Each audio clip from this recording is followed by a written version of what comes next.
Jéhovah, Jésus-Christ, Saint-Michel, Seigneur Dieu Tout-Puissant, bénis ta parole, au nom et l'amour de notre Seigneur Jésus-Christ. Le thème de cette semaine est intitulé « Seul Jésus-Christ consacre la dignité de la femme dans le foyer ». Matthieu chapitre 28, versets 1 à 10. Après le sabbat, à l'aube du premier jour de la semaine, Marie de Magdala et l'autre Marie allaient voir le sépulcre. Et voici, il y eut un grand tremblement de terre, car un ange du Seigneur descendit du ciel, vint rouler la pierre et s'assit dessus. Son aspect était comme l'éclair, et son vêtement blanc comme la neige. Les gardes tremblaient de peur et devinrent comme morts. Mais l'ange prit la parole et dit aux femmes: pour vous, ne craignez pas, car je sais que vous cherchez Jésus qui a été crucifié. Il n'est point ici. Il est ressuscité comme il l'avait dit. Venez, voyez le lieu où il était couché. Et allez promptement dire à ses disciples qu'il est ressuscité des morts. Et voici, il vous précède en Galilée. C'est là que vous le verrez. Alléluia. Alléluia. Seul Jésus consacre la dignité de la femme au foyer. Le thème est vraiment vrai et les évangiles l'ont confirmé.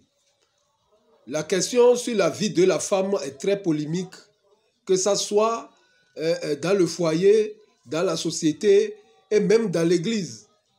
Et beaucoup de mouvements se soulèvent à l'égard de la femme entre griffes. La parité. Et nous devons savoir qu'est-ce que la Bible explique sur la femme. Que nous dise la Bible à ce sujet. Premièrement, la place de la femme dans l'Ancien Testament. Deuxièmement, la place de la femme dans la lumière de Jésus-Christ. Comment Jésus-Christ voyait la femme. Et troisièmement, quelle est la place de la femme aujourd'hui dans le foyer? Voilà les trois questions que nous devons savoir, ou nous devons avoir une réponse. D'abord, allons-y voir ce que la Bible a dit de la femme depuis le commencement jusqu'à la résurrection de Christ. La femme, à travers les âges, nous voyons qu'elle a été rejetée, molestée, malmenée ou maltraitée par des hommes. Parce qu'elle est vue comme un être inférieur et devait être, ou bien devait avoir une totale soumission. Alléluia. Alléluia. On peut résumer le rôle de la femme dans l'Ancien Testament. Elle avait un rôle important à condition qu'elle soit soumise. Alléluia. Alléluia. Ou qu'elle reste à la maison, faire le ménage, la cuisine, etc. Dans l'Ancien Testament, mis à part quelques femmes dont la Bible a mentionné, les autres femmes sont maltraitées. Si nous voyons dans Genèse chapitre 1, le verset 26. Puis Dieu dit, faisons l'homme à notre image. Faisons l'homme à notre image. Selon notre ressemblance. Alléluia. Alléluia. C'est-à-dire, l'humanité telle que nous la présente la Genèse au moment de sa création souligne l'égalité des gens plutôt qu'une domination masculine. Dieu dit, faisons l'homme à notre image. Dieu parlait de l'homme grand H, parce que Dieu voyait l'homme et en même temps la femme dans l'homme. Elle enseigne que l'homme et la femme sont créés à l'image de Dieu et qu'ensemble ils dominent sur la terre. Le verset 27. Dieu créa l'homme Dieu créa l'homme à son image. à son image. Il le créa à l'image de Dieu. Alléluia. Il le créa à l'image de Dieu. Hein? Il créa l'homme et la femme. Oui. Dieu les bénit Je et viens. Dieu leur dit. Et à l'image, Dieu les a créés à son image. C'est-à-dire, leur égalité ne sont limitées pas à leur position devant Dieu, mais s'appliquent à leur domination sur terre. C'est-à-dire, le rôle et non la valeur. Alléluia. Alléluia. Dans le rôle de chacun, la femme est soumise. Mais devant Dieu, ce n'est pas que l'homme dépasse la femme. Dieu bénit l'homme et la femme et à tous deux leur commande 5 choses. Le verset 28. Dieu les bénit. Dieu les bénit. Et Dieu leur dit. Et Dieu leur dit. Soyez féconds. Multipliez. Remplissez la terre. Et l'assujettissez. Et assujettissez. Alléluia. Alléluia. Dominez-la. C'est ce que Dieu les a dit. Ce n'est pas la femme. Il a dit quoi? Dieu, relis-moi ça. Le verset 28. Dieu les bénit. Dieu les bénit. Ce n'est pas seulement l'homme. Sinon, on va dire Dieu le bénit. On dit Dieu les bénit. Vas-y. Et Dieu leur dit. Et Dieu leur dit au pluriel. Soyez au pluriel encore. Alléluia. Alléluia. Alléluia. Alléluia. De même, rien dans le récit de la création n'accorde à l'homme que quelconque supériorité de statut ou une autorité sur la femme. Non. Non, mais au contraire, du début à la fin, le récit met l'accent sur leur égalité. Dieu forme la femme à partir de la côte de l'homme. Alléluia. Alléluia. À partir de la côte de l'homme. C'est pas que c'est dans leur rôle que la femme doit être soumise et l'homme doit aimer sa femme. Et l'homme reconnaît cela. Genèse chapitre 2, le verset 23. L'homme reconnaît. Et l'homme dit. Voici cette fois celle qui est os de mes os. L'homme reconnaît que la femme est sa moitié. L'homme dit quoi? Voici cette fois celle qui est os de mes os. Alléluia. Alléluia. Parce que Dieu a mené les animaux devant l'homme pour leur donner de nom. Il a fait tout, il n'a pas vu son semblable. Mais lorsque Dieu l'a présenté, il a dit voici cette fois. Il a vu d'abord l'intérieur avant de voir l'extérieur. Continue. Os de mes os. Os de mes os. Et chair de ma chair. Parce qu'il partage le même statut avec l'homme. Le verset 21 et le verset 22. Alors l'Éternel Dieu fit tomber un profond sommeil sur l'homme. Oui. Qui s'endormit. Il prit une de ses côtes. Oui. Et renferma la chair à sa place. Hein? L'Éternel Dieu forma une femme. Oui. De la côte qu'il avait prise de l'homme. Oui. Et il l'amena vers l'homme. C'est-à-dire, Dieu pouvait prendre quelque chose d'autre, mais Dieu a pris sa nature même. Pour qu'ils partagent la même nature. C'est-à-dire, dans le mariage, ils sont un et une chair. Ils sont un et une chair. Le verset 24. C'est pourquoi l'homme quittera son père et sa mère. Regardez la valeur que Dieu accorde à la femme. En temps normal, c'est pourquoi la femme quittera son père et sa mère. Dieu devait dire ça. Mais Dieu a dit c'est pourquoi l'homme quittera son père et sa mère. Et s'attachera à sa femme. Quelle dignité Dieu accorde à la femme. Quelle place, quelle responsabilité Dieu accorde à la femme. Quelle égalité, quelle supériorité. En temps normal, c'est la femme qui quitte son père et sa mère. Mais Dieu a renversé et dit, c'est pourquoi l'homme quittera son père et sa mère. Quitter doit s'attacher. C'est pas qui seulement pour rester dans le monde. Mais à cause de sa femme, il doit quitter son père et sa mère. Il fait quoi? Et s'attachera à sa femme. Et ils deviendront une seule chair. Donc là, Dieu a institué le mariage à cause de la femme. Lorsque l'homme était seul, Dieu n'a pas institué le mariage. Mais à cause de la femme, le mariage existe. Raison pourquoi on dit mariage. Tu dois être âgé d'abord avant de t'engager dans ce domaine. C'est pourquoi regardez un peu leur égalité. Au début de la Bible, dans la Genèse, regardez un peu avec moi leur égalité. Genèse 2, le verset 25. L'homme et sa femme étaient tous deux nus et ils n'en avaient point honte. C'est-à-dire, tous deux sont nus et n'en ont point honte. C'est-à-dire, ils partagent la même innocence morale. C'est pas que l'homme était, je suis nu, ma femme est nue, moi je suis... Non, ils étaient tous innocents. Alléluia. Alléluia. Regardez encore Genèse chapitre 3, le verset 6. Ils sont tentés ensemble. Continue. La femme dit que l'arbre était bon à manger Oui, et agréable à la vue oui, et qu'il était précieux pour ouvrir l'intelligence. oui. Elle prit de son fruit Elle prit de son fruit et en mangea. et en mangea. Elle en donna aussi Elle à en son donna mari aussi à son mari. qui Pourquoi? était auprès d'elle. Là, ils sont tentés ensemble. Et ensemble, ils enfreignent le commandement de Dieu. Le verset 7 maintenant, le verset 7. Les yeux de l'un et de l'autre De l'œil, ce n'est pas les yeux de l'homme est ouvrier la femme pour la femme est fermée. Non. Il dit quoi? Les yeux de l'un et de l'autre. et de l'autre. Oui, Il connut qu'ils étaient nus oui. et ayant cousu des C'est-à-dire, feuilles de figuier. ils réalisent alors ensemble qu'ils sont nus et se confessionnent un vêtement. C'est-à-dire la première religion. Ils sont rentrés dans la première religion ensemble. La première religion, c'est la feuille de figue. Dieu n'aime pas ça. C'est pour cela que Dieu a fermé cette religion. Il a dit non, c'est le christianisme. On a tué l'agneau et Dieu les a habillés. Le verset 8 maintenant, Genèse 3, le verset 8. Alors ils entendirent la voix de l'Éternel Dieu qui parcourait le jardin vers le soir. Oui. Et l'homme et sa femme se cachaient loin de sa face. Depuis le début, on dit l'homme et sa femme, l'un et l'autre. L'homme et sa femme, l'un et l'autre. Ce qui veut dire que tous deux se cachent de Dieu, montrant ainsi qu'ils ont honte d'avoir désobéi à Dieu. Ce n'est pas que l'autre est dans sa mission, l'autre est non, ensemble du début jusqu'à la fin. Le verset 12-13, Genèse chapitre 3. Tous deux ont fui leur responsabilité. L'homme répondit. La femme que tu as mise auprès de moi. C'est la femme que tu as mise auprès de moi. M'a donné de l'arbre. Maintenant, c'est-à-dire, il veut esquiver.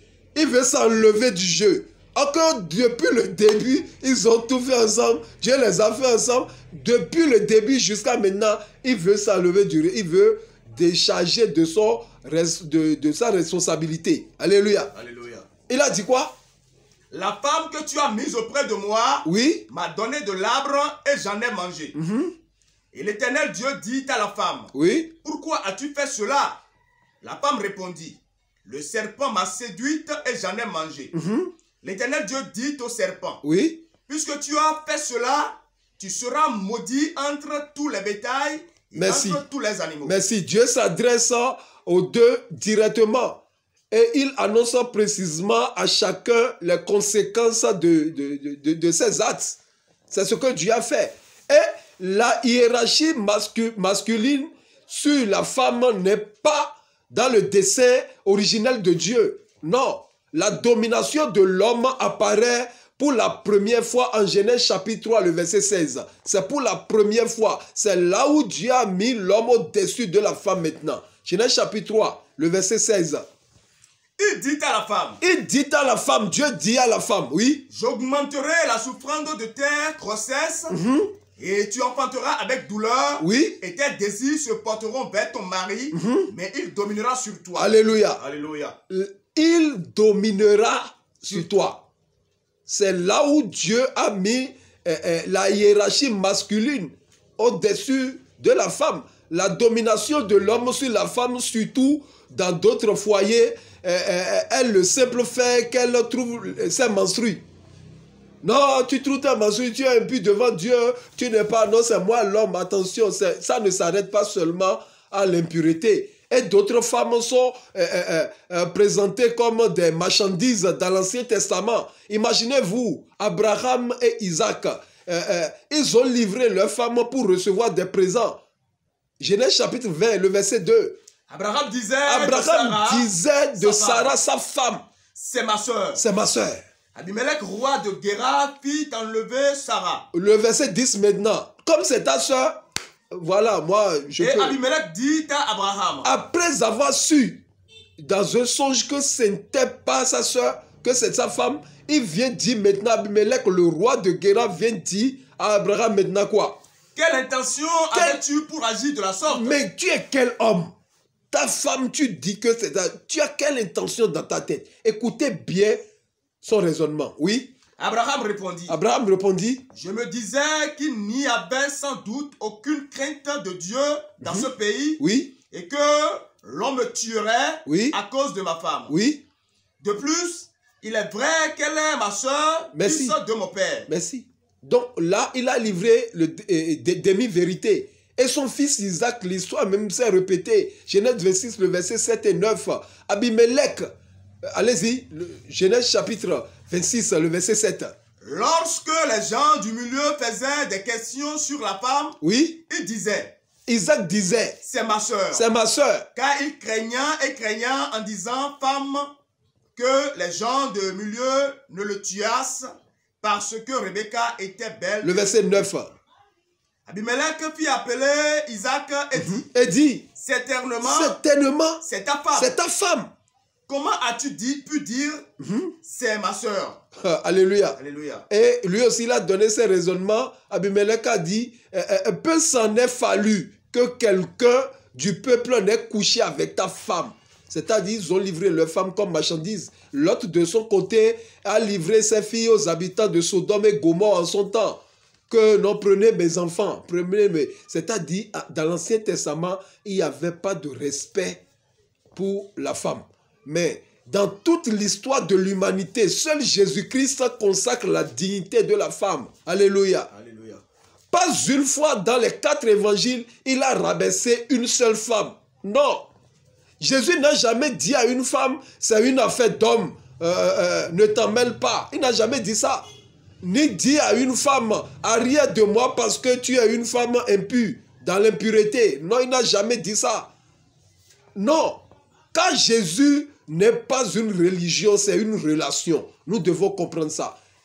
Affaire de Jésus, ce n'est pas une affaire de religion, mais de relation. La plupart des hommes, à un moment de leur vie sur la terre, ils ont rabaissé la femme. Mais Jésus-Christ n'a jamais fait depuis le premier jour de sa mission jusqu'au dernier jour de sa vie sur terre, jusqu'à l'enlèvement, jusqu'à son ascension, il n'a jamais rabaissé une femme. Alléluia. Alléluia. Dans l'évangile de Luc, chapitre 1, chapitre 2, qui ont raconté la naissance de Jésus-Christ, nous voyons que Marie est surtout honorée plus que qui? Plus que Joseph. Plus que Joseph. Et 24 fois dans l'évangile de Luc, Jésus-Christ a eu contact, a rencontré des femmes. 24 fois. Alléluia. Alléluia. Luc chapitre 1, le verset 28. L'ange entra chez elle et dit. L'ange entra dans sa maison et dit. Je te salue, toi à qui une grâce a été faite. Mais on devait dire à Joseph, sors, je te salue, toi homme. Mais c'est-à-dire, il est quasiment effacé au deuxième plan. Au deuxième plan, et pas au premier plan. Deuxième plan, on l'a même effacé. L'ange est venu voir directement.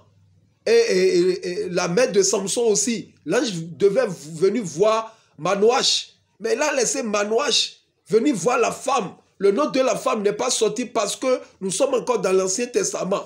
Ils ont fait taire son nom. L'ange l'a salué. Toi à qui une grâce a été faite. Alléluia. Alléluia. Dans l'évangile de Luc, je répète, on voit 24 fois de rencontre de Jésus avec les femmes. Nulle part ailleurs. Dans le texte lu, Jésus-Christ nous montre l'amour et de l'estime qu'il consacre à la dignité féminine, surtout aux femmes au foyer, rectificatif.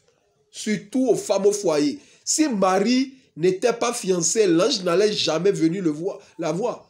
Non, c'est parce qu'elle était sous le toit d'un homme, respectait un homme. Donc rectificatif, Jésus consacre sa dignité, la dignité aux femmes au foyer, comme le texte le dit. Matthieu chapitre 28, verset 1-2. Après le sabbat, oui, l'aube du premier jour de la semaine, Marie de Magdala et l'autre Marie allaient voir le sépulcre. Allaient voir le sépulcre. Tout ne suffit pas d'être une femme frivole, non. Ou une femme papillon qui vole de nectar en nectar. Toi, tu es derrière les chargés. Tu es derrière les devanciers. Tu n'as pas de paroisse fils. Tu n'adhères à, c'est-à-dire, aucune religion. Alléluia. Alléluia. Marie et l'autre Marie. Voilà, continue.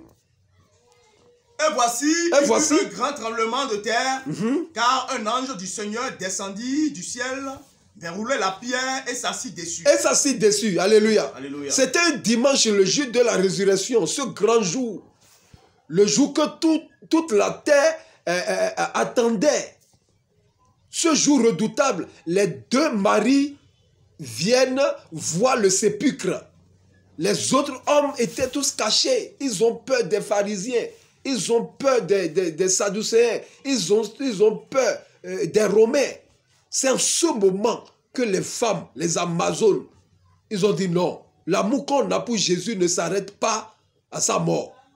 Elles se sont levées pour aller voir le sépulcre. À leur arrivée, il se produit un grand tremblement de terre.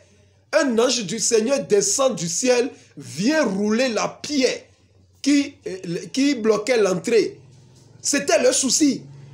Elles se sont engagées, mais leur souci est que qui nous roulera la pierre? Mais comme Dieu a vu leur persévérance, Dieu dit non, je dois leur faciliter la tâche. Un ange du Seigneur descend pour rouler la pierre. Alléluia. Alléluia. Du tombeau est assis là-dessus. La pierre qui était leur souci a été roulée. Alléluia. Alléluia. Le verset 5 et 6. L'ange prit la parole et dit aux femmes. L'ange prit la parole et dit aux femmes maintenant. Pour vous, ne craignez pas. Alléluia. Alléluia. Pour vous, ne craignez pas. Votre souci, votre problème est déjà résolu. Continue. Car je sais que vous cherchez Jésus qui a été crucifié. Donc nous devons comprendre que par ces deux versets, le verset 5 et 6, que la pierre a été roulée, non pas, ou bien non pour que le Seigneur Jésus-Christ puisse sortir. Non. Mais à cause des femmes. Mais pour que les femmes puissent entrer et voir qu'il est déjà ressuscité. La pierre n'était pas enlevée pour que Jésus, ça facilite la tâche à Jésus de sortir. Non, non, non, non. C'est à cause des femmes que l'ange a fait ça. Parce qu'il y avait, après avoir tué Jésus, ils ont mis de l'embargo sur le tombeau. Ils avaient mis des gardes là de surveiller maintenant Jésus-Christ. Mais les femmes, voyant leur motivation, l'ange est descendu pour rouler la pierre. Le verset 7 maintenant. Et allait promptement dire à ses disciples. Maintenant, lorsqu'elles ont vu, l'ange les a dit, allez vers les disciples maintenant. Continue. Qu'il est ressuscité des morts. Qu'il est ressuscité des morts. Et voici, il vous précède en Galilée. Merci. Voici l'apothéose, la consécration, la glorification et la dignité féminine. L'ange a mandaté les femmes. Il mandate alors les femmes pour aller promptement communiquer la glorieuse nouvelle à des hommes. Parce que la bonne nouvelle, c'est la résurrection. C'est aux femmes que Dieu a confié. Ô femmes, levez-vous. Pour la vocation à laquelle vous aviez été appelés, c'est de parler de Jésus aux hommes. Pas à l'église. Si nous voyons, je ne parle pas de religion, mais je parle de la propagation de l'évangile. L'ange ne les a point envoyés à l'église. Non. Il a dit quoi? Allez vers les disciples, pas à l'église. Non, l'église va vous empêcher de parler, de prêcher. Mais vous ne taisez-vous pas. Ce n'est pas à l'église que vous devez prêcher. L'ange ne les a pas envoyés à l'église. Allez vers les disciples. Alléluia. Alléluia. Le verset 8. Le verset 8. Elle s'éloignait promptement du sépulcre avec crainte et avec une grande joie. Avec crainte et une grande joie. Pourquoi? Et ça s'est réalisé. On nous a confié une grande mission. Avec joie. Avec zèle qu'elles avaient en ce temps pour partir. Qu'est-ce qui s'est passé? Vas-y. Et elles coururent porter la nouvelle aux disciples. Et voici. Jésus vint à leur rencontre et dit. Alléluia. Alléluia. Comme ils ont accepté la mission d'aller évangéliser avec joie, le maître même les a apparus. Alléluia. Alléluia. Femme, vous voulez voir Jésus-Christ dans votre vie, dans votre foyer, accepter et faire ce qu'il vous a confié. L'évangélisation. C'est l'ange qui les a parlé. Et avec joie, elles allaient. Le maître aussi est venu maintenant parce qu'il a vu leur joie de prêcher l'évangile. Et il a dit quoi? Allez-y. Je vous salue. Alléluia. Alléluia. Le maître vient encore maintenant. Je vous salue. Il n'a pas dit aux hommes, je vous salue. Hein. La première salutation après la résurrection, c'était adressé à qui? À la femme. Aux femmes. Je vous salue. Je vous salue. Alléluia. Alléluia. Elle s'approche pour saisir ses pieds. Et elle se prosternait pour lui faire quoi? Rendre une adoration. Continue. Elle se prosternait pour saisir ses pieds. Oui. Et elle se prosternait devant lui. Chers chrétiens, la vraie adoration, c'est l'obéissance. La vraie adoration, c'est l'obéissance. Lorsque les gens les a dit, allez informer, allez évangéliser. Si toi reste là pour dire pour toi, nous on veut voir d'abord. Jésus-Christ n'allait jamais venir les voir pour dire, je vous salue. La vraie adoration, c'est l'obéissance. Ô Seigneur, accorde-nous l'obéissance et la volonté à ta parole. Le verset 9, reprenez-moi ça. Je vous salue. Et voici, Jésus vint à leur rencontre et dit, je vous salue. Je vous salue. Alléluia. Alléluia. À cause de leur obéissance, Jésus-Christ leur apparaît et leur dit tout simplement, je vous salue. Un ange a salué Marie et sa vie a changé. Alléluia. Alléluia. Imaginez-vous la salutation de Jésus-Christ, le roi des rois, l'homme de Galilée, celui qui appelle à l'existence ce qui n'existe pas comme si elle existait. Un ange a salué Marie. Je vous salue Marie. Et sa vie a changé. Imagine si Jésus-Christ te salue. Alléluia. Alléluia. Alléluia. Alléluia. Alléluia. Alléluia. Marie a fait sa mission. Mais vous, votre mission maintenant, c'est d'aller propager la parole de Dieu. Le plus grand cadeau du monde, c'est la bonne nouvelle. Et ça a été confié à qui? Aux femmes. Aux femmes. C'est le plus grand cadeau. Femmes, quittez les commérages, les calomnies, les diffamations. Alléluia. Alléluia. Occupez-vous de vos foyers. Évangélisez vos enfants, vos maris et vos entourages. 1 Timothée chapitre 2, le verset 15. Elle sera néanmoins sauvée en devenant mère. La Bible dit, vraiment, c'est la femme qui a été tentée premièrement. Lis-moi le verset 14 d'abord. Et ce n'est pas Adam qui a été séduit, c'est la femme qui, séduite par, s'est rendue coupable de transgression. Voilà, apôtre Paul, nous savons ça. Parce que la femme qui avait premièrement, et il a donné à l'homme. Pourquoi l'homme, lui, pouvait refuser, non? Pourquoi il a mangé? Le tout ne suffit pas de porter des chapeaux aux femmes. Jusqu'à présent, les femmes nous destituent. Va voir un leader en charge. La nuit, il rampe pour aller vivre. Rampe à terre. Va voir un grand berger. Va voir la fille, ou bien la fille, je vais dire. Une fille de 18 ans, 17 ans, voire 20 ans. On demande pardon devant. Tout juste pour avoir 35 carrés. Tout juste pour avoir 35 carrés. Jusqu'à présent, mais Dieu dit à la femme maintenant, femme écoutez, elle sera néanmoins sauvée en devenant mère. Alléluia. Alléluia. Continue, le verset 15. Elle sera néanmoins sauvée en devenant mère. En devenant mère. Si elle persévère, avec modestie, dans la foi, dans la charité et dans la sainteté. Alléluia. Alléluia. Tu peux être une bonne femme, mais une mauvaise mère. Alléluia. Alléluia. Tu peux être une bonne femme, mais une mauvaise mère. La Bible dit qu'elle sera sauvée quand elle va devenir mère. Alléluia. Alléluia. Marie était une bonne femme pour Joseph et une bonne mère pour Jésus. Tu peux être une bonne femme, mais une mauvaise mère. Tu dois éduquer les enfants. On ne vole pas. Les grands patriarches ont été éduqués par des bonnes mères. Alléluia. Alléluia. Ont été éduqués par des bonnes mères. Les prédicateurs aujourd'hui, on les voit, on ne voit pas qui les a fait. C'est des bonnes mères qui les a fait. Donc tu seras sauvé lorsque tu éduques tes enfants. Que le Seigneur vous bénisse abondamment. Amen. Au nom de notre Seigneur Jésus-Christ. Amen. Jéhovah, Jésus-Christ, Saint-Michel, Seigneur, ta parole a été libérée. Seigneur. Bénis les cœurs. Amen. Au nom et l'amour de ton nom Jésus-Christ. Amen. Amen. Amen. Amen. Au nom de notre Seigneur Jésus-Christ. Alléluia, alléluia, alléluia, alléluia, alléluia, alléluia, alléluia.